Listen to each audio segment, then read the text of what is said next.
नमस्कार, कहानी कुर्सी के में आपका स्वागत है। मैं हूं आपके साथ पवन नारा और हमारे मेहमान जुड़ गए हैं, जहां हम बात करते हैं दिन भर की उन घटनाओं पर जिनसे राजनीति की दशा और दिशा तय होती है। सबसे पहले मेहमानों से तारुफ करवाते हैं। हर्षवर्धन त्रिपाठी जी हमारे साथ हैं, वरिष्ठ जर्नलिस्ट हैं। विजय त्रिवेदी जी हैं, सीनियर जर्नलिस्ट हमारे साथ हैं। और समीर चौंगावकर जी भी हैं, सीनियर जर्नलिस्ट हैं। और आज सबसे बड़ी बात है मध्य प्रदेश से।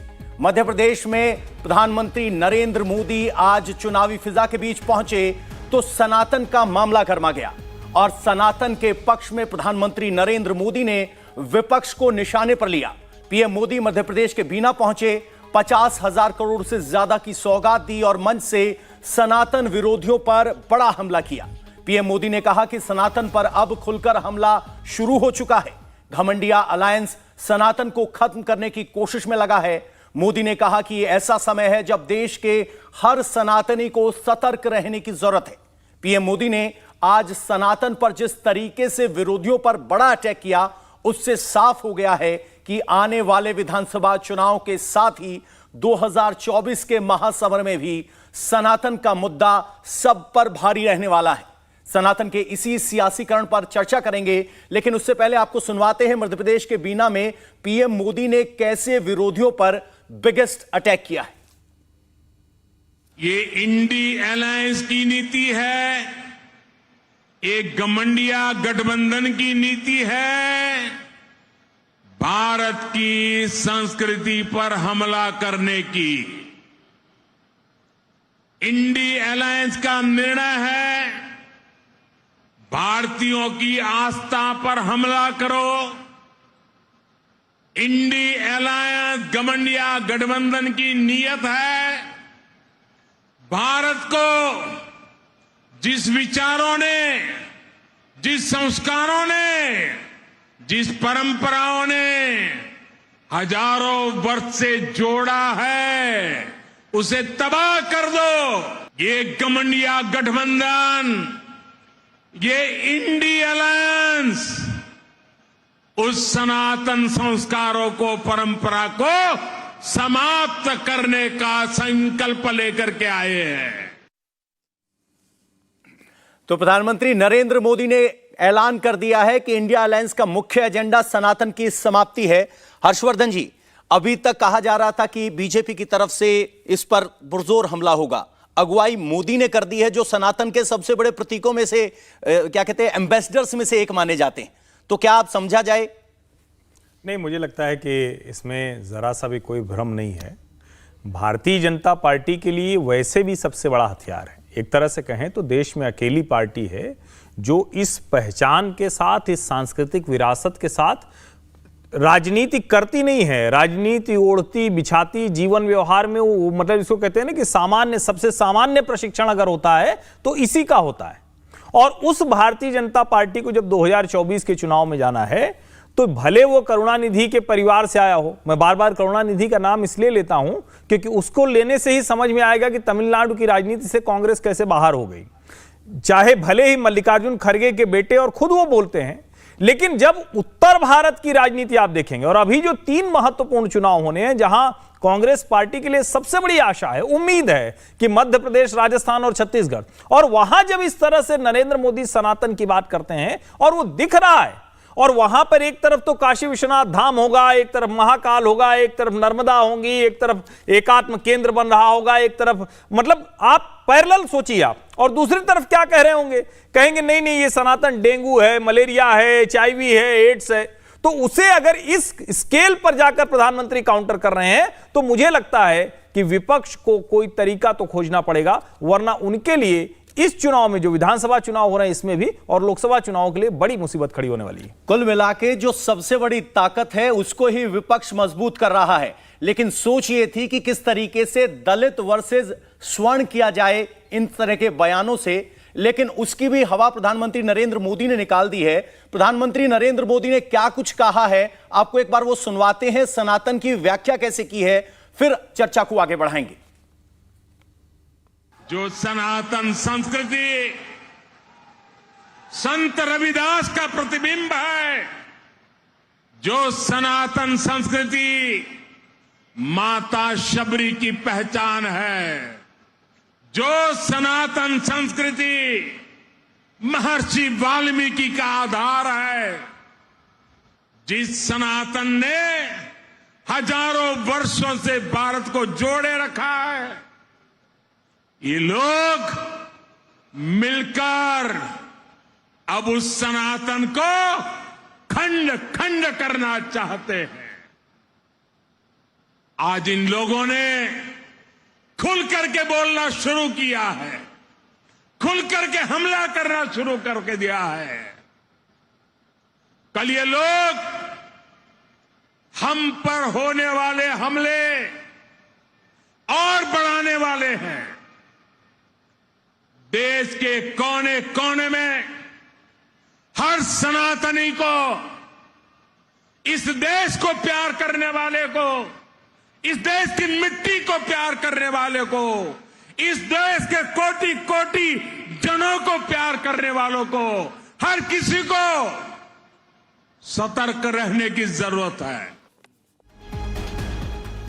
तो सनातन पर जो हमले हो रहे हैं उसकी एक मुख्य सोच दलित और स्वर्ण को बांटने की है, लेकिन उनको भी एक साथ लेने के लिए मोदी जी ने आज बयान दिया। विजय जी, एक सवाल आपसे समझना चाहते हैं कि 80% जनता जहां सनातनी है वहां सनातन का विरोध ये कैसा राजनीतिक हथियार है और क्या राजनीतिक सोच होगी जो इस तरह के बयान दिए जाते हैं? ये वैसा ही है कि T20 का मैच हो रहा हो और लास्ट ओवर में आपको करीब करीब 30-35 रन बनाने हो और जिनको मुकाबला करना है, और आपका बॉलर जो है पहली बॉल ही लास्ट ओवर की दे जिस पे सिक्सर मारना और फिर दूसरी बॉल पे सिक्सर दे दे, तो वो चुनाव का नतीजा, वो उस इलेक्शन का नतीजा, उस मैच का नतीजा क्या होगा। अभी जो मुश्किल थी, ये सनातन का जो इशू है वो इंडिया ने अपने आप उनकी गोद में ले जाकर दे दिया। आप लड़ाई लड़ रहे थे कि हम बात करेंगे मोदी जी से बेरोजगारी की, महंगाई की, विदेश नीति की, चीन के सीमा पर आने की। अब ये सब तो बात ही नहीं है। आपने मोदी जी को सनातन पर लाकर रख दिया। वो तो उनके लिए ऐसा विकेट है कि जिस पर आप कहीं ठहरते ही नहीं हैं, हर बॉल पे वो सिक्सर लगा सकते हैं। और फिर ये मुश्किल है, जो आपने ठीक बात कहा कि 80% 90% लोग जहाँ सनातनी हों, और सनातन एक ऐसी विचारधारा है जिसमें धर्म, जाति सब कुछ छुप जाता है। डीएमके ने जिस तरह से उस कॉन्सेप्ट को लिया था, वो अपर कास्ट और जो लोअर कास्ट है उसको लेकर वो बात कर रहे थे, लेकिन उत्तर भारत में आकर वो सनातन जो है हिंदुत्व के अम्ब्रेला में आकर छुप जाता है, तो वहाँ वो जाति नहीं रह जाती। और भारतीय जनता पार्टी ने उसको बहुत अच्छे से खेला कि जो अपर कास्ट लोअर कास्ट की पॉलिटिक्स पर वो काम करना चाहते थे, जो मुझे समझ में आता है तमिलनाडु में राजनीति हिंदू और वो नहीं है, हिंदुओं के अंदर ही अपर कास्ट और लोअर कास्ट की है, लेकिन उसको उत्तर भारत में लाकर उन्होंने हिंदू वर्सेस अदर्स कर दिया और सनातन बना दिया उसको। तो उस पर अब बड़े मुश्किल में आ गए। अब उसका तरीका यही था कि कांग्रेस जो इस गठबंधन की सबसे बड़ी पार्टी है वो खड़ी हो जाती और कहती कि नहीं ये कन्फ्यूजन है, या फिर ये कहती कि डीएमके की अपनी राय हो सकती है, इंडिया गठबंधन इससे सहमत नहीं है और हम सनातन के साथ हैं। सनातन के साथ है। समीर जी, एक सवाल आपसे जानना चाहते हैं। इंडिया गठबंधन की कल प्रेस कॉन्फ्रेंस हुई, सबसे बड़ा मौका था, वहां पर भी वो चुप्पी साधे। क्या ये चुप्पी जायज है या फिर उन्हें इस बात का जवाब देना चाहिए था, खासकर तब जब डीएमके के नेता ये कहते हों कि 26 दलों का गठबंधन सनातन की समाप्ति के लिए बना है, वो इसको और 2 कदम आगे लेके गए हैं। जो 26 दलों के एक साथ सनातन के विरोधी बताते हैं उस पर कांग्रेस मौन रहती है, इसको कैसे देखेंगे समीर जी? बिल्कुल, देखिए भारतीय जनता पार्टी की सांसों में सनातन घुला हुआ है। भारतीय जनता पार्टी की राजनीति सनातन पे है, राम पे है, हिंदुत्व पे है और पूरे हिंदू धर्म के ऊपर आधारित रही है, और शुरुआत से लेकर 1980 के बाद से लगातार। मुझे ऐसा लग रहा है कि विपक्ष ने जब से इस पर हमला करना शुरू किया था, कांग्रेस को खास तौर से, क्योंकि कांग्रेस को तो उत्तर भारत की राजनीति करना है, कांग्रेस को तो मालूम है कि दक्षिण में उसका वैसा भी कोई बहुत बड़ा आधार बचा नहीं है, वो सत्ता में आ नहीं सकती। जब उत्तर भारत की उसको राजनीति करना है, उत्तर भारत में कांग्रेस पूरी तरह से साफ हो चुकी है, ऐसी स्थिति में कांग्रेस को इस बात की कड़ी आलोचना करना चाहिए था और डीएमके के बयान से या आरजेडी के बयान से या समाजवादी पार्टी के स्वामी प्रसाद मौर्य के बयान से अपने आप को पूरा अलग कर लेना चाहिए था और कड़ी चेतावनी देनी चाहिए थी कि इस तरह का कोई भी बयान INDI गठबंधन में स्वीकार नहीं होगा, कांग्रेस इसे स्वीकार नहीं करती। आप देखिए कांग्रेस ने पूरी तरह चुप्पी साध ली, और चुप्पी नहीं साधी, कांग्रेस के राष्ट्रीय अध्यक्ष कहते हैं, राष्ट्रीय अध्यक्ष के बेटे प्रियांक खड़गे भी वैसा ही बयान देते। तो मुझे ऐसा लग रहा है कि कांग्रेस ने जो इंडिया गठबंधन भारतीय जनता पार्टी को चुनौती देने के लिए बना था, वह तो भारतीय जनता पार्टी का और सहयोगी गठबंधन बनकर उभर आया है। अभी तक भारतीय जनता पार्टी तो परिवारवाद पे, भ्रष्टाचार पे, तुष्टीकरण के ऊपर हमला कर रही थी। मुझे लग रहा है सनातन का ऐसा मुद्दा आ गया है कि अब भारतीय जनता पार्टी को एक ऐसा मुद्दा और हथियार आपने दे दिया है कि 2024 तो अभी दूर है, अभी आपको तो मध्य प्रदेश, राजस्थान, छत्तीसगढ़ के चुनाव निपटना है, जहाँ हिंदी बेल्ट के चुनाव है, जहाँ राम का नाम है, जहाँ हिंदुत्व की बात है, जहाँ सनातन की बात है। मुझे लग रहा है ये जहाँ मध्य प्रदेश में भारतीय जनता पार्टी को कांग्रेस कुछ चुनौती देने की स्थिति में थे, आज प्रधानमंत्री मोदी ने बहुत स्पष्ट कर दिया कि मध्य प्रदेश का चुनाव अब सनातन के नाम पर होगा। और कमलनाथ के लिए जो सॉफ्ट हिंदुत्व के साथ चुनाव में जाने की कोशिश कर रहे थे, मुझे लग रहा है ये उनके लिए एक बहुत मुश्किल का समय होगा। अब भारतीय जनता पार्टी आज के बाद मध्य प्रदेश में सनातन पर एक आक्रामक रुख अख्तियार करेगी। अब देखना पड़ेगा कमलनाथ मध्य प्रदेश में या कांग्रेस राष्ट्रीय स्तर पर इससे बचने के लिए क्या रणनीति अपनाती है।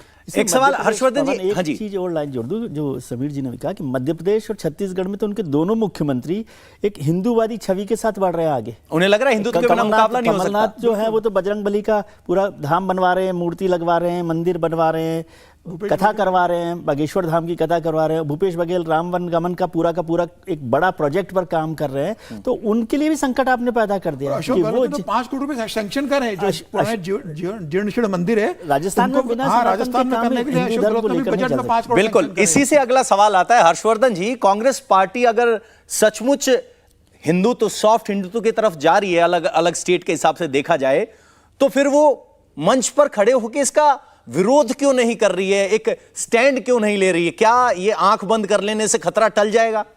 नहीं, मुझे लगता है कांग्रेस धर्म संकट में है। एक तो ये कि कांग्रेस का जो मूल चरित्र रहा है और जिसकी वजह से वो लंबे समय तक राजनीति में सबसे आगे भी रही, क्योंकि एक मुस्लिमों का एक साथ पूरा वोट उनके पास जाता था।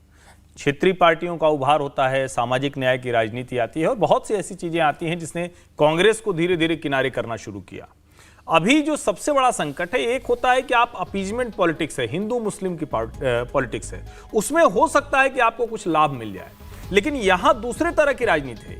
यहां एक नेता खड़ा होकर कह रहा है कि हम सनातन का समूल नाश करेंगे, दूसरा नेता आपकी पार्टी का, आपके राष्ट्रीय अध्यक्ष का बेटा कह रहा है कि हाँ, जिस धर्म में इस तरह की चीजें हैं उसको खत्म हो ही जाना चाहिए, इसमें पूछने वाली कौन सी बात है। और जो सबसे बुरी बात है कि जब केसरी वेणुगोपाल से पूछा गया, जो राष्ट्रीय महासचिव संगठन है, तो वो भी उसका जवाब बहुत कड़ाई से नहीं देते। वो कहते हैं उनका फ्रीडम ऑफ एक्सप्रेशन है, फ्रीडम ऑफ स्पीच है, और उसके तुरंत बाद ए राजा और उनके मंत्री पोनमुडी कह देते हैं कि भाई ये तो थोड़ा हल्का था, उदार था। मुझे लगता है कांग्रेस पार्टी को ये समझ में नहीं आ रहा है। उनको लग रहा है कि हो सकता है इससे कुछ लाभ हो जाए, हो सकता है थोड़ा जाति विभाजन हो जाए, हो सकता है जो हिंदू वोट बैंक है वो थोड़ा बटे, लेकिन क्या आज की तारीख में ऐसी स्थिति दिखती है? तो मुझे नहीं लगता। और जब मैं लोगों से बात करता हूं, सामान्य प्रतिक्रिया दिखती है तो नहीं दिखती है। फिर जब राम मंदिर अभी बनने के नजदीक जा रहा है तो ये होता हुआ नहीं दिखता है। फिर जितने भी भारतीय जनता पार्टी के नेता से कहें या उनके कार्यक्रम से कहें, उनका डेवलपमेंट भी हिंदुत्व के साथ जुड़कर जाता है। तो ऐसे में अगर सनातन पर हमले की बात कर रहे हैं तो कांग्रेस का यह धर्म संकट, मैं कह रहा हूं कि भारी पड़ता दिख रहा है, और उनको शायद यह समझ में आ रहा है, लेकिन एकदम से इंडिया अलायंस तोड़ देंगे, डीएमके को भी निकाल देंगे, अभी तो वैसे ही हर बैठक में एक सहयोगी गायब हो जाता है। विजय जी, सवाल धर्म संकट में फंसे हुए हैं। सवाल यह है कि आप हिंदू धर्म के अंदर स्वर्ण वर्सेस दलित की फॉल्ट लाइंस का फायदा उठाना चाहते हैं, लेकिन समूचे सनातन का विरोध करना या समूचे तो उससे तो बंटवारा भी हासिल नहीं होगा। हासिल क्या होगा विपक्षी पार्टियों को? नहीं, यदि हिंदू को भी बांटने की बात हो सनातन के रास्ते से, जो डीएमके का पर्पस है, तो कांग्रेस को उसमें फायदा नहीं होने वाला है। क्योंकि यदि हिंदू पूरा जो ग्रुप है, अम्ब्रेला है, यदि वो जातियों में बटा, तो वो जातियों का बंटवारा, उसका फायदा कास्ट पॉलिटिक्स करने वाली रीजनल पार्टीज को मिलेगा। वो पार्टियां जाएंगी बीएसपी के पास, वो पार्टी जाएगी समाजवादी के पास, वो जाएंगे ओम प्रकाश राजभर के पास, वो संजय निषाद के पास, अनुप्रिया पटेल के पास। ऐसे तमाम लोग हैं जिनके पास वो जाएंगे, वो कांग्रेस के पास नहीं आएंगे। कांग्रेस का वो वोट बैंक अब रहा ही नहीं है। कांग्रेस को यदि आप डिक्लाइन देखें 1980s के बाद, जहां पर उत्तर प्रदेश में खासतौर से जो सबसे बड़ी पार्टी थी नारायण दत्त तिवारी और उसके बाद जब वो कास्ट बेस्ड पॉलिटिक्स पर आई 89 में, जब वीपी सिंह आए और मंडल कमीशन आया, वो कांग्रेस का लास्ट पॉइंट था उसका क्लाइमैक्स का। उसके बाद तो वो 30% पर भी कभी नहीं आ पाई, क्योंकि जैसे ही कास्ट पॉलिटिक्स शुरू हुई, कांग्रेस के लिए वोट बैंक नहीं बचा। कास्ट को ले लिया रीजनल पार्टीज ने, और हिंदू जिसे अपर कास्ट कहते हैं या सनातन कहते हैं, वो चला गया वोट बैंक एक मोटे तौर पर बीजेपी के पास। यानी कास्ट में भी अगर बटे तो भी कांग्रेस को फायदा नहीं हो रहा है, कांग्रेस को हर तरफ नुकसान नजर आ रहा है, तो जरूर सनातन की इस पूरी नैरेटिव पर कांग्रेस को सोचने की जरूरत है। इंडिया टीवी हर वक्त हर जगह डाउनलोड करने के लिए सर्च करें India TV news Google play store या ऐप स्टोर पर।